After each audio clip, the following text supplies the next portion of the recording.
যখন মানুষ মরে জাতিসংঘের মানবাধিকার কমিশন তখন কি করে? আমি বলতেছিলাম, যখন এই মুহূর্তে গাজায় মানুষ মরছে তখন জাতিসংঘের মানবাধিকার কমিশন সারা পৃথিবীতে তখন কি করছে? প্রিয় ভাইয়েরা, এই জাতিসংঘের মানবাধিকার কমিশন তারা শুধুমাত্র একটি জাতির জন্য, আর সেটি হচ্ছে খ্রিস্টান জাতির জন্য। আর ইহুদি জাতিদেরকে ব্যবহার করে তারা সারা পৃথিবীতে এই খ্রিস্টান জাতির ছয়লাভ ঘটাতে চেষ্টা করেছে। একথা পরিষ্কার। আজ যদি বিশ্বের মানচিত্রের দিকে তাকাই তাহলে আমরা দেখতে পাই গাজায় মুসলমানদেরকে নির্বিচারে হত্যা করা হচ্ছে।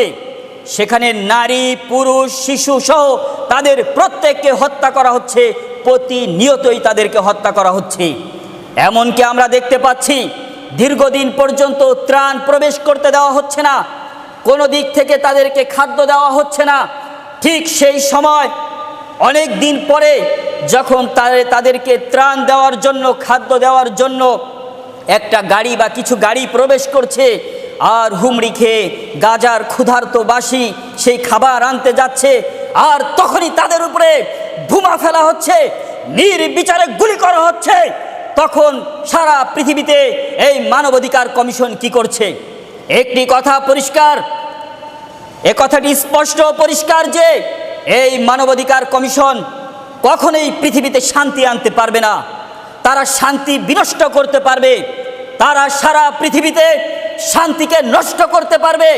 ঠিক তেমনিভাবে সে এক গোপন পরিকল্পনা নিয়ে এই বাংলাদেশের ঢাকাতেই মানবাধিকার কমিশন খোলার চেষ্টা করছে।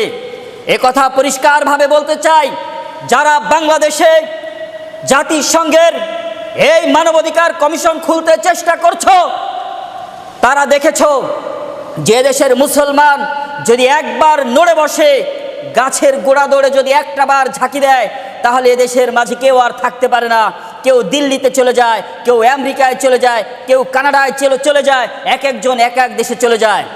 সেজন্য পরিষ্কারভাবে বলছি, দ্ব্যর্থহীন কণ্ঠে বলছি, মানবাধিকার কমিশন যারা করতে চায়, আমেরিকার মানবাধিকার কমিশন এদেশে হতে দেওয়া হবে না, হবে না, হবে না, হবে না।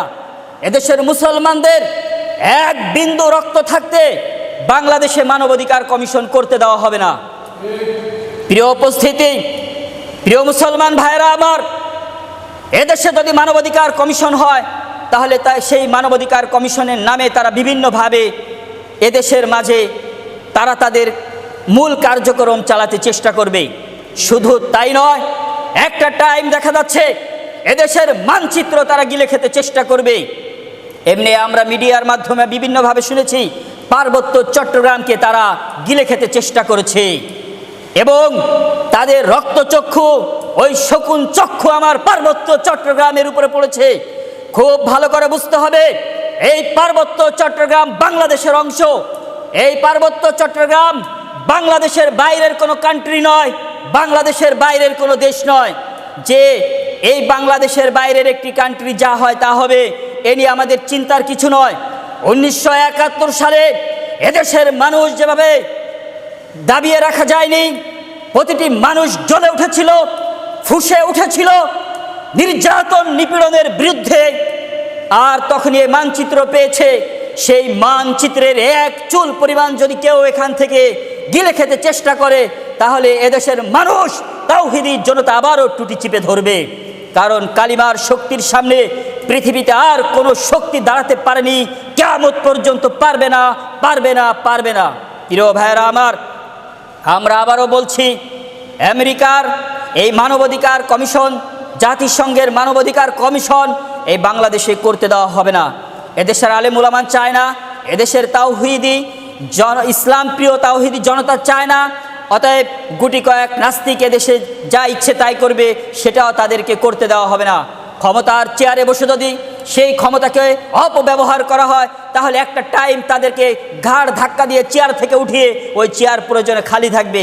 আর যে নীতি নৈতিকতার উপরে চলতে পারবে, ইসলামের আলোয় চলতে পারবে, সংবিধান কোরআনকে করার তামান্না নিয়ে এই বাংলার জমিনে রাজত্ব করতে চায়, ক্ষমতায় বসতে চায়, চেয়ারে বসতে চায়, এই জাতি তাদেরকে সেই চেয়ার দান করবে, সেই চেয়ারে তারা বসতে পারবে। নতবা এই চেয়ারে বসে কেউ দীর্ঘদিন রাজ করতে পারবে না। হতে পারে কিছুদিনের জন্য থাকতে পারে, কিন্তু এই জাতি একটা টাইম তাদেরকে ঘাড় ধাক্কা দিয়ে বের করে দিবেই দিবে। প্রিয় উপস্থিতি, যে কথা বলছিলাম পরিষ্কারভাবে বলছি, বাংলাদেশে মানবাধিকার কমিশন, জাতিসংঘের মানবাধিকার কমিশন করতে দেওয়া হবে না। এত আন্দোলন রাজপথে কেন করতে হবে? এদেশের মুসলমান বাঁচতে চায় ইসলাম নিয়ে, এদেশের মুসলমান বাঁচতে চায় কোরআন নিয়ে, আর তাদের সেই ইসলামী তামান্নাকে, কোরআনি জজবাকে মুছে দেওয়ার জন্য চূড়ান্ত পর্যায়ের পায়তারা করা হয়। বারবার আন্দোলনে যে আমার মায়ের বুক খালি হচ্ছে, অনেক সন্তান পিতাহারা হচ্ছে। এত আন্দোলন কেন করতে হবে? যে আন্দোলন করতে যে পিতার সন্তান হারা হতে হবে, সন্তানের মৃত চেহারা, বিভৎস চেহারা দেখতে হবে, সন্তানের বাবার বিভৎস চেহারা দেখতে হবে। এদেশের মানুষের কি জীবনের কোনো মূল্য নেই? এদেশের মানুষের জীবনের মূল্য দিতে হবে।